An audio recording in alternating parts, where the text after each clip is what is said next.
I think you're right about reparations in terms of if people want it, though, what they need to do is you always need to go back to the beginning of a supply chain. Where was the beginning of the supply chain? That was in Africa. And when across the entire world, when the slavery was taking place, which was the first nation in the world that abolished slavery?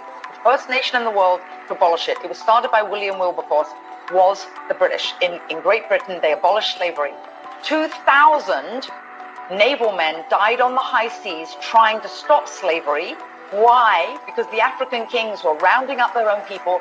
They had them on cages waiting in the beaches. No one was running into Africa to get them.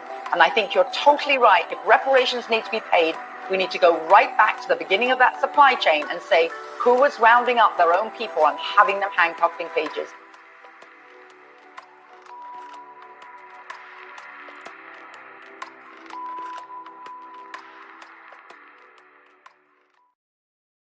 When I went to go see the movie The Woman King, that was one of the major takeaways I had, is they just put together a movie that covers up the fact and diminishes the fact that there would be no African slave trade if Africans didn't capture, enslave, and then sell off the extras, the slaves they didn't need.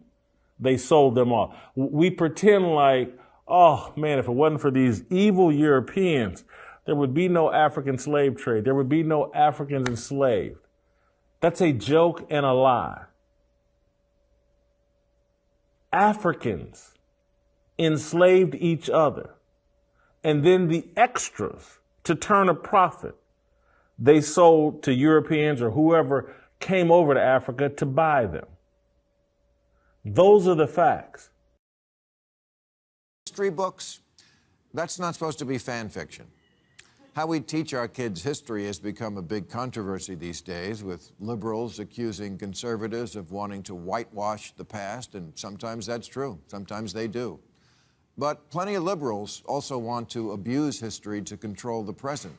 And last month, a scholar named James Sweet caught hell for calling them out for doing just that.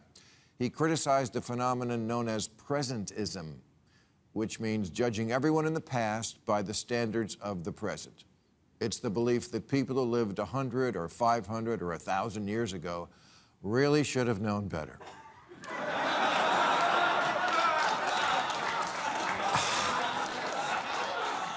Which is so stupid. It's like getting mad at yourself for not knowing what you know now when you were 10. Did Columbus commit atrocities? Of course. But people back then were generally atrocious. Everybody who could afford one had a slave, including people of color. The way people talk about slavery these days, you'd think it was a uniquely American thing that we invented in 1619. But slavery throughout history has been the rule, not the exception. The Sumerians, the Egyptians, the Greeks, Romans, the Arabs, British, the early Americans. Who do you think gathered the slaves from the interior of Africa to sell to slave traders?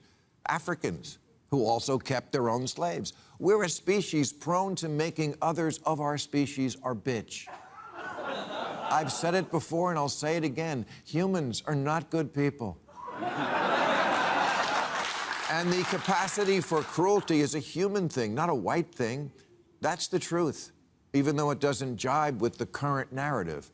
But in today's world, when truth conflicts with narrative, it's the truth that has to apologize. Being woke is like a magic moral time machine where you judge everybody against what you imagine you would have done in 1066, and you always win. Presentism. Yeah, this professor is right. It's just a way to congratulate yourself about being better than George Washington because you have a gay friend and he didn't.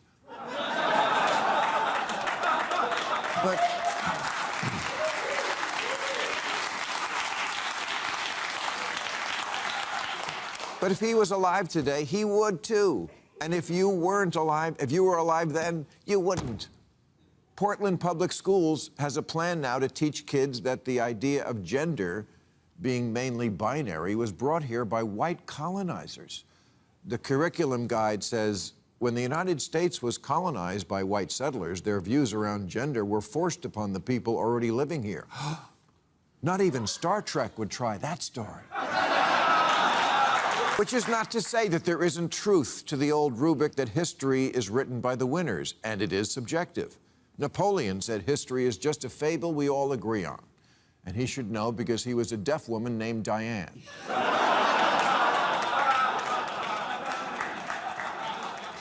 But it's also true that much of history is indisputably factual because we have artifacts and coins and birth records and archaeology, and somebody in Mesopotamia kept a record of how much grain they ate.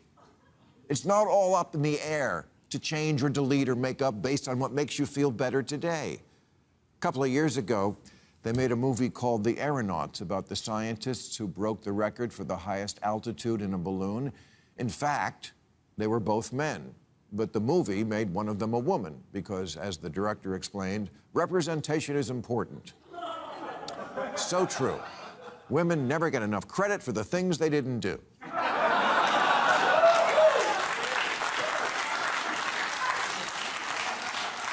I think Meryl Streep should play Seabiscuit so every girl will know she too can grow up to be a racehorse.